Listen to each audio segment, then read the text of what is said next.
predvsem v mojem imenu, glede na to, da sem se v poslanski skupini sam tudi največ ukvarjal, mi dovolite, da pokomentiram nekatere rešitve, za katere smo se ves čas zavzemali in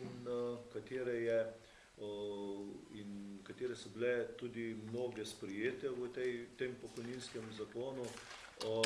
Že, kot je rekel predsednik, mnoge rešitve, mnoge naše zahteve upravičene so bile pa povzete v amandmajih, predvsem koalicije, ki jih je praktično naše rešitve vneslo v svoje amandmaje, ampak seveda važen je rezultat in tudi teh smo zagotovo veseli. Tudi jaz želim uvodoma poudariti, da smo ves ta čas, torej in javne razprave in potem seveda delo v samem državnem zboru, na odboru in v sami plenarni razpravi, poudarjali pomen in se zavedali pomena sprejetja pokojninske reforme. Ob dejstvu, seveda, da pa ves čas tudi poudarjamo in dajemo predloge, da je potrebno seveda poleg tega skrbeti bistveno bolj intenzivno za nova delovna mesta, za večje spodbude gospodarstvu, za večje investicije na državnem nivoju. Tega predvsem pogrešamo mi vedno v razpravah, ker če ne bo investicij, torej jaz si sploh ne zamišljam usode, ne samo slovenskega gradbeništva, ki je na tapeti tudi iz drugih razlogov, vendar bo crkveno, ne samo gradbeništvo, crkveno bo slovensko gospodarstvo in kdo bo takrat vplačeval, ne samo pokojninsko blagajno, kdo bo vplačeval v državno blagajno, v državni proračun. In ob tem seveda, da moramo bistveno zmanjšati stroške države. To sam navajam, ker se večkrat čuje samo to, da se zavzemamo za pokojninsko reformo, za zaostrovanje pri upokojevanju, ne pa za to, da je potrebno seveda zagotoviti tudi novo delovno mesto. Zdaj pa, ker mi smo, že prej sem rekel, da smo ves čas aktivno sodelovali pri dajanju pripomb, predlogov in tako naprej. In smo, seveda, moram reči, da v glavnem tudi veseli, da je koalicija spoznala, da so te naše pripombe korektne, pa ne samo korektne, da so tudi potrebne. Na prvo mesto bom dal ta predlog za ukinitev bonusov za starševstvo, predvsem mislim tu seveda na matere. Prvi osnutek je bil te olajšave zmanjšanja starosti ob upokojitvi mater predvsem, zakon ni upošteval.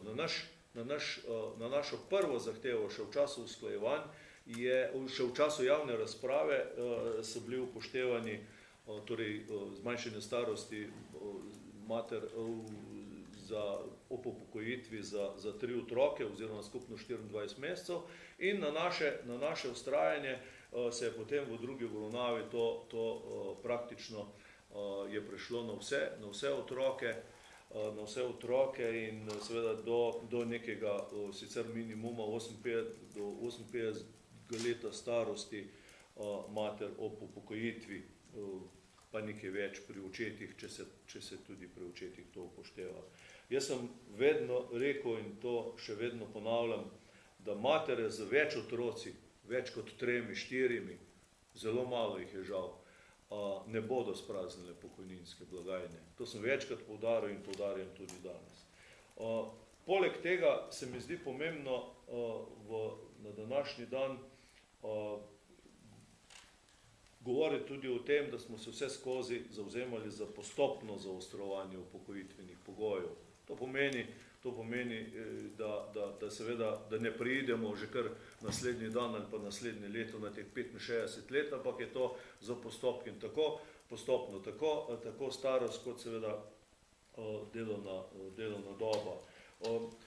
Ena od pomembnih zadev se nam zdi tudi neke vrste vpogled v stanje na spizu vsakega posameznika. Mi smo bili, moram reči, da vsaj jaz osebno sem bil presenečen, da je ta vpogled praktično nemogoč, da rabiš ne vem koliko časa, da dobiš kakršnekoli podatke, da so tam zatrpani za temi vprašanji, da pa v današnji dobi elektronskih medijev je zagotovo to problem, ki ga je možno sorazmerno hitro rešiti. Gre tudi za, naš predlog je bil, da se tudi vojaščino, obvezno služenje vojaškega roka, vojaščine šteje v pokojninsko dobo. Tu nismo bili v celoti uslišani. Veste, da je bil naš amandma sprejet v drugi obravnavi, v tretji obravnavi zdaj včeraj je bil sicer črtan, je pa ena vmesna rešitev, pa je tudi zaradi naših amandmajev bila dosežena, to je zmanjšanje starosti zaradi služenja vojaškega roka, starosti ob upokojitvi. Torej, tu malo obžalujemo, da tega obveznega služenja, to je čas, ko se posamezniki niso ali pa nismo mogli niti zbirati, ali bomo zaposleni, ali bomo študirali, ali bomo na služenju vojaškega roka. In pa, kar je najpomembnejše, ali pa eno od najpomembnejših za problemom starševstva zagotovo, to je tako imenovana državna pokojnina. Gre za to, da smo z našim, bi rekel, enim predlogom, vmesnim predlogom uspeli pri zakonu ohraniti državno pokojnino vsem tistim, ki jo do uveljavitve tega zakona, ki jim je do uveljavitve tega zakona tudi priznana. Gre za tiste upravičence, ki po kateremkoli zakonu ali niso mogli, ali niso smeli, ali kakorkoli, že ali je bila njihova usoda v desetletjih, v prejšnjih desetletjih pač taka, da niso bili zavarovani pokojninsko po nobenem od zakonov, po nobenem od določil. Gre danes za starejše ljudi, ki bi jim bila ta pokojnina odvzeta. Gre za pokojnino v vrednosti pod 200 evrov, mislim, da okrog 180 evrov mesečno. Torej, ta pokojnina bi jim bila odvzeta, morali bi se priglasiti za socialno pomoč na centre za socialno delo, ob upoštevanju, da so to resnično sami starejši ljudje in da zdaj do novih takih primerov zelo redko prihaja in da se število teh državnih pokojnin izredno zmanjšuje, se nam zdi korektno do vseh teh 15-16 tisoč ljudi, ki jih je še v Sloveniji, da to pokojnino prejemajo še naprej. In tudi tule bom rekel prejšnji stavek, da te starejše ženice, gre za kmečke, obrtniške in še nekatere druge, te starejše ženice predvsem, pa nekateri možje tudi ti ne bodo spraznili pokojninske blagajne, zagotovo ne.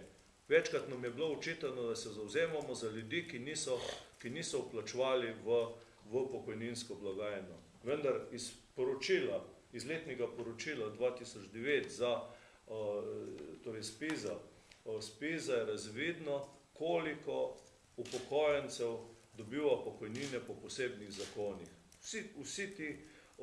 Vse te pokojnine ali pa razlika v pokojninah se plačuje iz državne blagajne. Tako da so državne pokojnine samo en mali delček vseh teh pokojnin po posebnih zakonih. Cela stran jih je v tem poročilu na strani 34. Tako da, če ne bom še drugih naših predlogov, ker mislim, da smo jih naštevali vseh teh dneh obravnave dovolj dobro.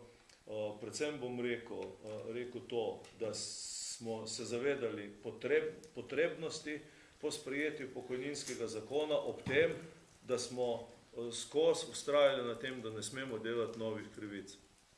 In za večino naših predlogov so bile te eventualne nove krivice odpravljene. In zaradi tega tudi to je razlog, da ob poudarjanju, da so potrebni seveda v državi še drugi ukrepi, tudi to je razlog, da smo več kot potreben zakon tudi